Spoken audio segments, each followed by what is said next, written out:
Um outro assunto que vocês já devem ter ouvido falar bastante é com relação às variantes de Covid-19. Então, como o vírus da Covid-19 se tornou uma pandemia, ele está extremamente presente em qualquer região do mundo. E quanto mais esse vírus circula entre as pessoas, maior a probabilidade dele sofrer aquelas mutações que eu falei para vocês no começo.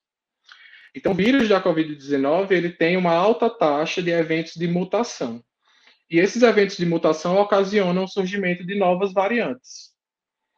Existem diversas variantes já identificadas no mundo, mas as três principais variantes são essas que eu estou mostrando para vocês no slide, que é a variante do Reino Unido, a variante da África do Sul e a variante que foi diagnosticada aqui no Brasil, em Manaus. E essas variantes causam preocupação na Organização Mundial de Saúde, porque elas são consideradas variantes de preocupação, porque ela tem características, essas mutações geraram características no vírus que favorecem o seu potencial de transmissibilidade. Então, os vírus dessas variantes, eles são mais transmissíveis. Uma outra característica dessas variantes de preocupação e que preocupa a Organização Mundial da Saúde é em relação à eficácia das vacinas. Então, essas variantes de vírus, elas podem tornar a eficácia das vacinas mais baixas e, consequentemente, interferir aí no processo de imunização da população mundial como um todo. Pode passar, André. Mas como o SARS-CoV-2 eles infectam as nossas células do sistema respiratório, que é o local onde acontece a maior parte das infecções, ou do sistema renal. Então, como eu falei para vocês, o coronavírus, né, o SARS-CoV-2, ele apresenta aí nessa região externa do vírus essas proteínas verdes, que a gente conhece como proteínas spike, e essa proteína que é considerada a chave para que o coronavírus infecte as nossas células. Mas como que ela atua? Então, um exemplo, as nossas proteínas, como eu falei anteriormente, as nossas proteínas, as nossas células do sistema respiratório, elas possuem uma enzima na sua superfície conhecida como ECA2 ou ACE2. Essa enzima é chamada de enzima conversora de angiotensina. E ela participa naturalmente do nosso sistema, né, do nosso organismo, controlando a nossa pressão arterial. Então, as células, essa proteína spike do vírus, elas vão reconhecer exatamente essa enzima presente nas nossas células do sistema respiratório. E é através da ligação dessa proteína spike com essa enzima conversora de angiotensina, que a gente conhece como ECA2, que faz com que o vírus consiga ser internalizado dentro da célula, como está mostrando aí na imagem.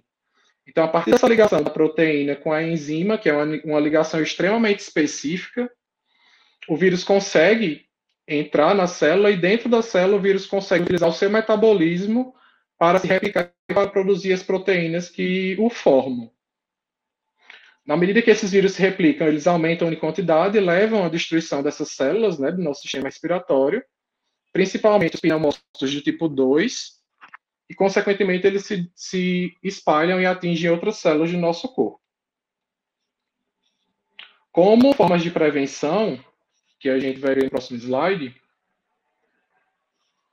as principais formas de prevenção já estão bem descritas aí, a gente já é acostumado a ouvir praticamente todos os dias falando sobre isso, que é o uso de máscara, a higienização das mãos com álcool 70%, a lavagem das mãos, o distanciamento social e a quarentena aí também surgem como extremamente importantes, né, no controle de doenças virais respiratórias transmitidas pelo ar, além da desinfecção de superfícies de objetos que a gente é acostumado a usar que podem estar contaminados com esse vírus. Eu gostaria também de falar de outras formas de prevenção, não especificamente do SARS-CoV-2, mas contra a possível surgimento de novas pandemias causadas por vírus. Então, uma delas é o controle do desmatamento. Por que eu estou inserindo desmatamento numa palestra que eu estou falando sobre, numa webinar que eu estou falando sobre vírus de Covid, né, de SARS-CoV-2? A gente sabe que essas regiões de florestas, essas regiões de mata, são nessas regiões que são encontradas a maior quantidade de vírus desconhecidos, que até então nós nunca tivemos contato.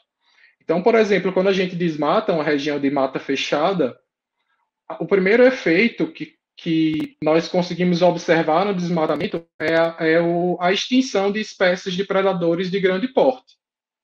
Né? Essas espécies elas não conseguem sobreviver sem essa cobertura vegetal e elas, consequentemente, são levadas à morte e a reduzir o número de indivíduos.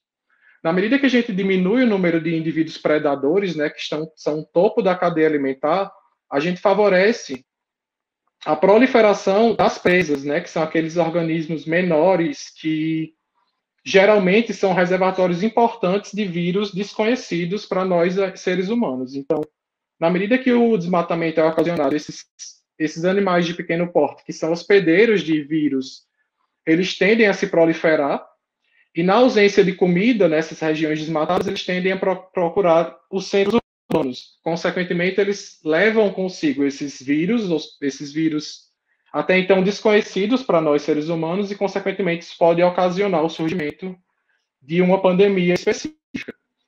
Um outro ponto que a gente pode citar como prevenção, que é um ponto que está sendo bastante debatido, é a regulamentação do consumo de animais exóticos, né, de animais silvestres, visto que boa parte desses animais também são reservatórios desses vírus desconhecidos e, consequentemente as populações, né, que têm hábitos de se alimentar desses animais podem ser importantes focos de surgimento de pandemias, como aconteceu no SARS-CoV-1 e está acontecendo no SARS-CoV-2 agora. Então, eu gostaria de pontuar que isso também são formas de prevenir não só o coronavírus, mas como o surgimento de outros tipos de pandemias. Mas, de todos esses métodos de prevenção, o método de prevenção mais seguro e eficaz atualmente contra os vírus é o que a gente conhece como a vacina, né? A vacina aí que é o que salva, né, a população nesses casos graves de quando um vírus se dissemina pelo mundo inteiro.